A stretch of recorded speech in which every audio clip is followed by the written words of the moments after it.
Bismillah, assalamualaikum warahmatullahi wabarakatuh. Alhamdulillah, wassalatu wassalamu ala rasulillah wa ala alihi wa ashabihi wa man tabi'ahum bi ihsanin ila yaumiddin. Asyhadu an la ilaha illallah wahdahu la syarika lah wa asyhadu anna Muhammadan abduhu wa rasuluh salawatullahi wa salamuhu alaihi. Wa ba'du. Kaum muslimin wal muslimat, para pengantar jenazah yang semoga Allah Subhanahu wa taala merahmati kita semuanya. Alhamdulillah, pada siang hari ini 3 Safar tahun 1446 Hijriah, Allah Azza wa Jal memberikan kesempatan dan waktu untuk kita sehingga bisa sama-sama hadir ke tempat ini dalam rangka melaksanakan prosesi pemakaman saudara kita, ayahanda kita, Suharto bin Umar, yang semoga Allah Azza wa Jal mengampuni dosa-dosanya, menerima amal-amal kebaikannya, ditempatkan di tempat yang terbaik di sisi Allah Subhanahu wa taala. Kaum muslimin, para pelayat pengantar jenazah yang dirahmati Allah Azza wa Jal, kematian adalah perkara yang pasti, keniscayaan yang terlupakan oleh manusia. Setiap kita pasti akan mengalami perkara seperti ini. Hakikatnya kita menunggu giliran, karena Allah Azza wa Jal mengatakan dalam 3 ayat yang konteksnya sama, walaupun akhir dari kalimat atau ayat tersebut berbeda. Allah Azza wa Jalla mengatakan kullu nafsin dha'iqatul maut. Hampir setiap kita menghafal dan sering mendengar ayat ini, bahwasanya setiap yang bernyawa, setiap jiwa pasti akan mengalami kematian. Tidak ada satupun, baik yang di langit, lebih-lebih yang di bumi. Jangankan manusia biasa seperti kita, makhluk yang paling baik di sisi Allah Azza wa Jalla, para malaikat akan mengalami yang namanya kematian. Maka jadikanlah kematian ini sebagai peringatan bagi kita agar kiranya bisa mempersiapkan sebaik-baik bekal untuk menghadapi kehidupan dan perjalanan yang panjang berkaitan dengan kehidupan negeri akhirat ini. Semoga Allah Subhanahu wa taala menjadikan kita menjadi hamba-hambanya yang menjadikan kematian sebagai sebaik-baik peringatan. Sebagaimana perkataan sebagian ulama, kafabil mauti wa'idha, cukuplah kematian itu sebagai peringatan keras bagi kita agar kita tidak melampaui batasan-batasan Allah tabaraka wa ta'ala. Kaum muslimin, para pengantar jenazah yang dirahmati Allah Subhanahu wa taala, yang pertama, kita mengucapkan jazakumullah khairan, terima kasih banyak atas keluangan waktu dan kesempatan sehingga bisa hadir ke sini dalam rangka melaksanakan prosesi pemakaman yang diawali dari kita memandikan, mengkafani, sampai menyolatkan saudara kita yang mudah-mudahan dengan jumlah orang-orang yang menyolatkannya akan menjadi syafaat di sisi Allah Subhanahu wa taala, sehingga akan meringankan azab, meringankan hal-hal yang dapat dia lihat dari kengerian baik kuburan maupun di negeri akhirat kelak.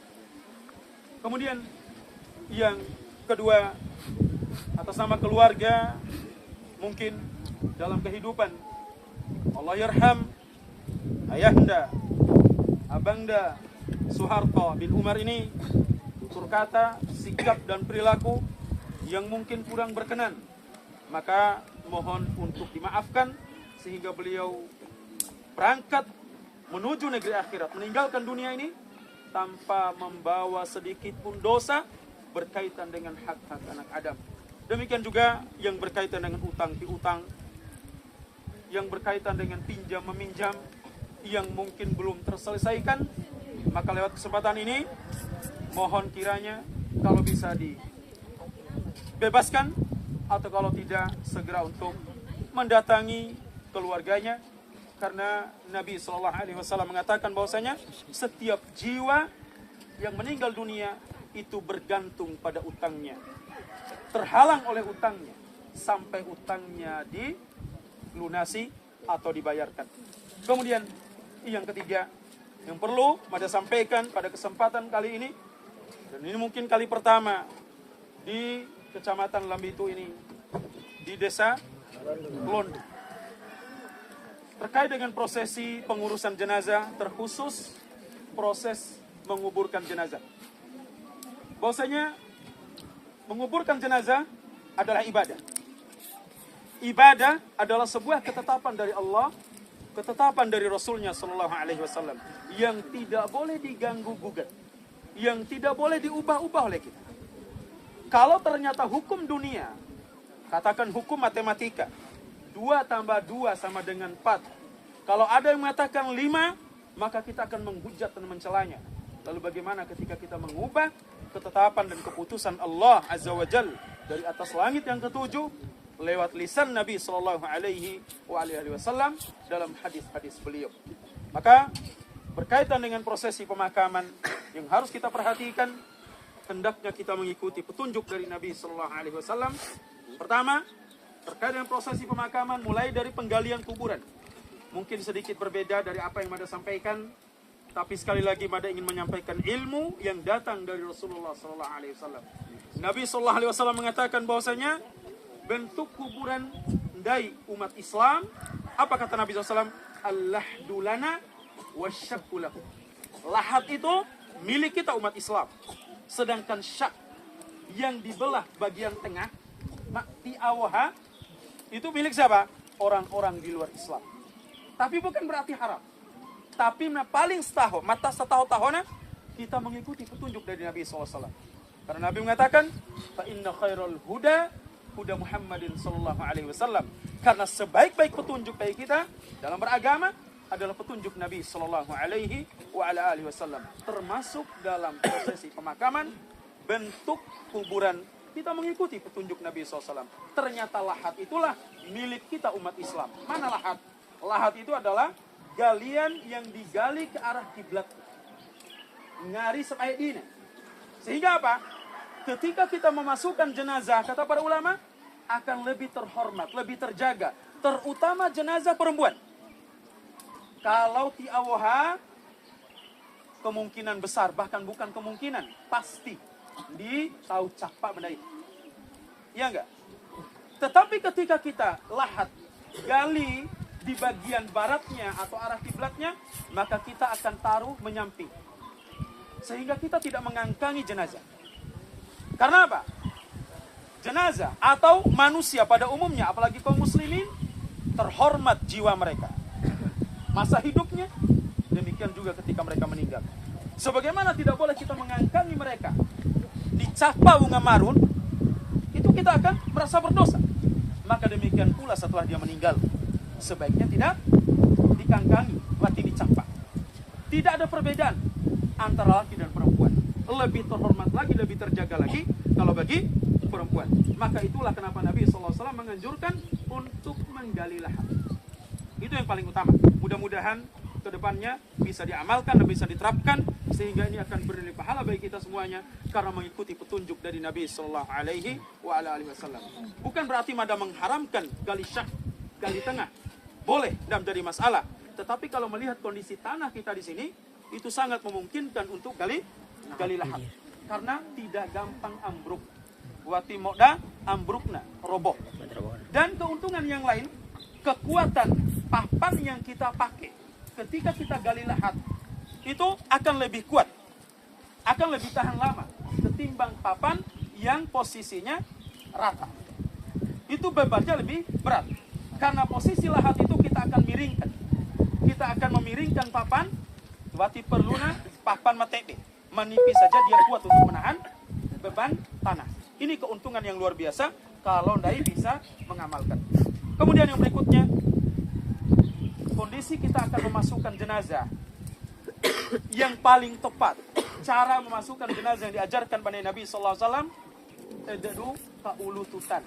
Bukan memasukkan dari samping. Ini adab. Sebagaimana ndai wara adab lu'u losa sigi. Lu'u sigi ko ulu di wana, losa sigi ko di kui, lu'u toilet WC ko ulu di kui, losa toilet ko di mana. Maka demikian juga ketika memasukkan jenazah ternyata ada tata caranya. Maka yang paling sesuai sunnah, hendaknya kita masukkan lebih dulu dari arah kakinya, artinya kepalanya. Maka li'i sebaidon. Itu yang paling utama dan itulah keuntungan lahat. Sehingga ndai piare WHO jenazah tidak diangkat sekaligus dan itu memberatkan dan menyulitkan. Ini keuntungan ketika kita gali lahat. Dan bagi yang berada atau yang mengangkat jenazah dianjurkan untuk mengucapkan doa yang diajarkan oleh Nabi sallallahu alaihi wasallam, Bismillahi ala millati Rasulillah sallallahu alaihi wasallam. Saya ulangi bacaannya, Bismillahi ala millati Rasulillah sallallahu alaihi wa ala alihi wasallam. Bagi yang mengangkat, bukan yang di luar. Ini terkait dengan memasukkan jenazah. Kemudian setelah itu bentuk kuburan ya tidak jauh beda seperti ini, dianjurkan untuk memberikan batu nisan sebagai tanda. Kemudian bentuk kuburan tidak boleh lebih dari 1 jengkal di atas permukaan tanah. Namun karena kondisi tanah yang miring, maka tidak menjadi masalah bagian bawahnya lebih tinggi karena kondisi. Tapi usahakan bagian atasnya tidak lebih dari 1 jengkal dari permukaan tanah. Ini bentuk kuburan kaum muslimin yang tidak boleh dicat, tidak boleh disemen, tidak boleh dibangun. Ini diharamkan oleh Nabi sallallahu alaihi wasallam. Nabi yang mengatakannya, bukan mada, bukan ustadz, bukan kiai, bukan syekh, yang mengatakan, yang menjelaskan bahwasanya kuburan tidak boleh dicat, tidak boleh diukir, tidak boleh disemen, tidak boleh dibangun. Itu Nabi alaihi salatu wassalam. Karena kuburan manusia termulia Nabi alaihi salatu wassalam seperti apa adanya. Tidak ada penulisan nama, diukir, tidak dicat, tidak disemen, dan tidak dibangun kuburan Nabi sallallahu alaihi wasallam. Demikian juga bagi todoh mungkin yang pernah haji dan umrah, melihat dan menyaksikan bagaimana bentuk kuburan di Baqi di kota Madinah atau kuburan Ma'laya di kota Makkah. Tidak seperti kuburan-kuburan yang ada di negeri kita, yang dibangun, yang disemen, yang dikeramik. Justru kata para ulama, bukan bentuk perbuatan baik lain terhadap keluarga, orang tua, semewa waraden, kadang genu ngamorina di umat anak. Ini bentuk pelecehan kata para ulama, yang seharusnya kita perbaiki masa hidupnya, bukan setelah mati kita perbaiki. Yang ada setelah mati itu adalah doa kita bersama. Kemudian kaum muslimin, para pengantar jenazah yang dirahmati Allah Subhanahu wa taala, pada ulangi sekali lagi terkait dengan larangan duduk di atas kuburan. Ini adab kita kaum muslimin. Haram hukumnya dai doho di waworate dengan alasan apapun. Cari tempat, cari tanah yang bukan kuburan. Karena tidak boleh. Nabi mengatakan kalian duduk di atas bara api, kemudian membakar kainnya, lalu menempel ke kulitnya. Tentu kita merasakan panas. Itu lebih ringan dibandingkan azabnya orang-orang yang duduk di atas kuburan. Ini larangan keras, ancaman yang sangat keras dari Nabi SAW. Maka berusahalah untuk tidak duduk di atas kuburan. Kemudian yang terakhir, di antara contoh dan teladan dari Nabi SAW yang perlu kita terapkan setelah prosesi pemakaman selesai, maka kita dianjurkan untuk mengangkat tangan masing-masing dan berdoa meminta kepada Allah Subhanahu wa taala, memintakan ampunan dan rahmat bagi yang sudah meninggal ini. Sebagaimana Nabi sallallahu alaihi wasallam mengatakan, "Istaghfiru li akhikum wa salu lahu at-tatsbit." Mintakan ampun untuk saudara kalian dan mintakan ketetapan kepada Allah agar dia bisa menjawab pertanyaan-pertanyaan malaikat Munkar dan Nakir. Fa innahul ana yus'al, karena sebentar lagi dia akan dimintai pertanggungjawaban, akan ditanya oleh malaikat Munkar dan Nakir. Oleh sebab itu kita dianjurkan mohon yang duduk di Isra'a, kita menghadap ke kuburan, berdoa masing-masing, tidak perlu dipimpin. Doanya Allahumma ighfir lahu warhamhu wasabbithu. Allahumma ighfir lahu warhamhu wasabbithu. Kalau watiswa kan di bahasa Arab, dengan bahasa apa saja yang kita mengerti, Allah Maha tahu segala bahasa. Yang penting kita minta ampunan, minta rahmat, dan minta agar diberikan ketetapan untuk menjawab pertanyaan-pertanyaan malaikat. Demikian, mari kita sama-sama menghadap kuburan. Mohon sekali wali kita berdiri sebagai bentuk kita menghormati jenazah yang sudah kita kuburkan, dan kita angkat tangan kita masing-masing berdoa kepada Allah Subhanahu wa taala sebagaimana doa yang Mada sampaikan tadi atau makna doa yang Mada sampaikan dengan bahasa apa saja. Bismillah.